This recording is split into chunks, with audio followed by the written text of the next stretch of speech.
Osmanlı'da rüzgarla yarışan, padişahın emirlerini uzak mesafelere hızlı bir şekilde ulaştırabilmek için dalaklarını aldıran, yorgunluk ve açlık nedir bilmeden günde 200 kilometre yolu yalın bir şekilde gidebilen peykleri daha önce hiç duydunuz mu? İstirahat etmeden gece gündüz koşabilen, yemek ve su ihtiyaçlarını bile koşarken sağlayabilen bu habercilerin kimlerden seçildiğini, nasıl yetiştirildiğini, daha hızlı koşabilmek için hangi yöntemleri kullandıklarını, yollarda karşılaştıkları tehlikelerin üstesinden nasıl geldiklerini merak ediyorsanız, hadi başlayalım.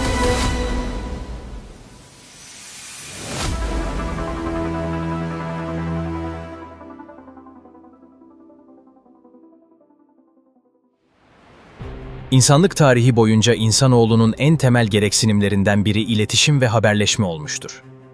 Günümüzde internet ve mobil teknolojiler sayesinde anında, dünya çapında iletişim kurmak mümkünken, geçmişte haberleşme mektuplar, duman sinyalleri ve ulaklar gibi oldukça yavaş ve sınırlı yöntemlerle sağlanıyordu.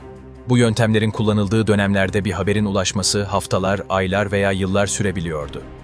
Bu süre, dönemin devlet adamları ve özellikle de padişahlar için oldukça uzun bir süre demekti. Peki hal böyleyken toprakları 3 kıtaya yayılan Osmanlı Devleti'nde haberleşme hızlı ve güvenli bir şekilde nasıl sağlanıyordu? Ve daha da önemlisi, padişahın emirleri çok kısa zamanda çok uzak mesafelere nasıl ulaştırılıyordu? Tabii ki peykler sayesinde. Kısa sürede büyüyen ve geniş sınırlara ulaşan Osmanlı Devleti, güçlü bir haberleşme ağına sahip olma ihtiyacı duymuş, güvenli ve hızlı bir haberleşme sistemi için kolları sıvamıştı. İlk dönemlerde koşucular, güvercinler ve haberci atlıları kullanan Osmanlı, daha sonra kurduğu yol şebekeleri ile haberleşme ağını iyice güçlendirmişti. Özellikle imparatorluğun geniş sınırlara ulaştığı dönemlerde ise, merkez ile taşra arasında haberleşmeyi sağlıklı bir biçimde sürdürmek, devletle ordu haberleşmesini güvence altına almak için Ulaklardan ve Tatarlardan da faydalanmıştı. Fakat bu yöntemler daha çok devlet yöneticileri ve halkın haberleşmesi için kurulan sistemin birer parçasıydı. Padişahın emirlerini ve haberlerini direkt padişahtan alarak muhatabına ulaştırılması içinse özel bir birlik oluşturulmuştu. Peykler. Sözlükte sai, şatır ve koşucu manalarına gelen peyk, dönemin şartlarına göre olağanüstü çabuklukları ile padişahın haberini büyük bir gizlilik ve güven içerisinde taşımak ve iletmekle görevli haberci zümresinin adıydı. Son derece güçlü, dayanıklı ve özel bir eğitimden geçmiş olan peykler, padişahın yakın çevresinde bulunurlar ve aldıkları görevi yerine getirmek için her türlü tehlikeyi göze alabilirlerdi. Peki bu kadar önemli bir görev üstlenen peykler nasıl seçilirlerdi ve hangi zorlu eğitimlerden geçerlerdi? Peyk olabilmenin en önemli vasıflarından biri, fiziki olarak olağanüstü bir dayanıklılığa ve hıza sahip olmaktı. Orduda yer alan genç askerler arasından en süratli ve dayanıklı olanlar seçilir, ardından Peykhane-i Hassa Ocağı'nda zorlu bir eğitime tabi tutulurlardı. Peykler burada sürekli olarak özel antrenmanlara tabi tutularak, fiziksel olarak en üst seviyelere ulaşabilmeleri sağlanırdı. Onlara sürekli uzun mesafe koşuları yaptırılarak sürat ve dayanıklılığı artırılırdı. Ayrıca kızgın kumda yürütülerek ayaklarının altında nasırlaşmış, kalın ve hissiz bir tabaka oluşturulması sağlanırdı. Bu eğitim sürecinin sonunda istirahat etmeden gece gündüz koşabilen peykler, artık atlarla yarışır hale gelir ve atlı habercilerden daha hızlı bir şekilde haberleri ulaştırmayı başarırlardı. Bu aşamadan sonra peyk olabilmeleri ve padişahın en yakınında yer alabilmeleri için önlerinde tek bir engel kalıyordu. Eğitim sürecini tamamlayan peykler son olarak bir seçme sınavına tabi tutulurlardı. 1573 yılında Avusturya elçilik heyetiyle birlikte Osmanlı topraklarına gelen ve burada 5 yıl kalan Stefan Gerlach, şahit olduğu peyk seçme sınavını şöyle anlatıyor. 10 Haziran'da 2 peyk sabah erkenden buradan yola çıkarak biri Silivri'ye, diğeri ise ondan daha öteye koşarak akşam saat 5-6 dolaylarında geri döndüler. Bu 15 saat süren gidiş dönüş, 18 Alman mili uzunluğunda bir yol kat etmek demektir. Adamlar geri döndüklerinde de oturmalarına izin verilmedi. Gece yarısına kadar yürümeye devam ettiler ve zaman zaman da onları ayaklarından astılar. Bunu yapmazlarsa hemen öleceklerini söylediler. Koşu sırasında onlara at üstünde eşlik edenler ara sıra üzerlerine su serpiyor ve karşılarına bir engel çıkmaması için yol açıyorlarmış. Bu bir sınav sayılıyor ve peyk olarak alınacakların önce böyle bir denetimden geçmesi gerekiyormuş. Gerlach ayrıca, bütün bunlar yaşanırken at meydanında bir çadır kurulduğunu, davullar ve zurnalar eşliğinde gelene geçene şerbet ikram edildiğini aktarır. Daha sonra gelen 2 peyke, Bir kişi daha eşlik ederek meydanın çevresinde hiç durmadan koşarak daireler çizdiklerini ve en sonunda üçünün birlikte paşanın huzuruna çıktıklarını, paşanın da onlara bu yetenekleri ve bir bakıma gösterileri karşısında para ve ipekli giysiler armağan ettiğini söyler.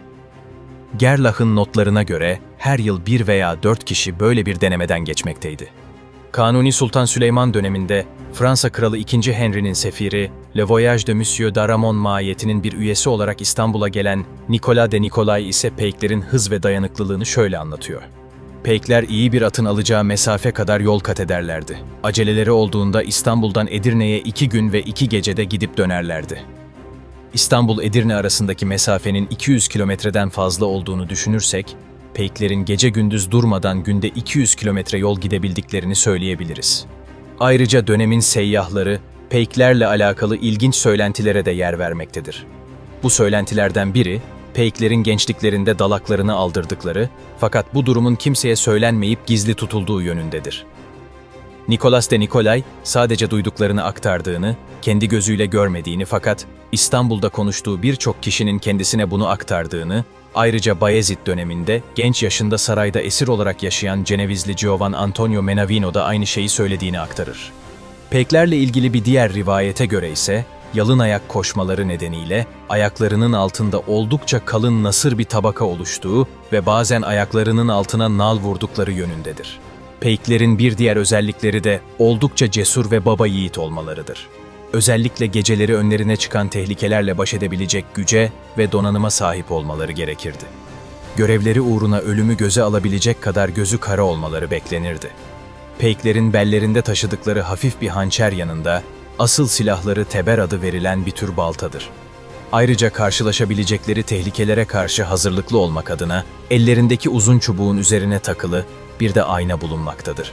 Peyklerin en dikkat çeken donanımları, kimi zaman dizlerine, kimi zaman ayak bileklerine, kimi zaman da bellerine bağladıkları zilleridir. Koşarken ses çıkaran bu zillerin en önemli işlevi, padişah habercisinin gelmekte olduğunu bildirmek ve güzergahın boşaltılmasını sağlamaktı.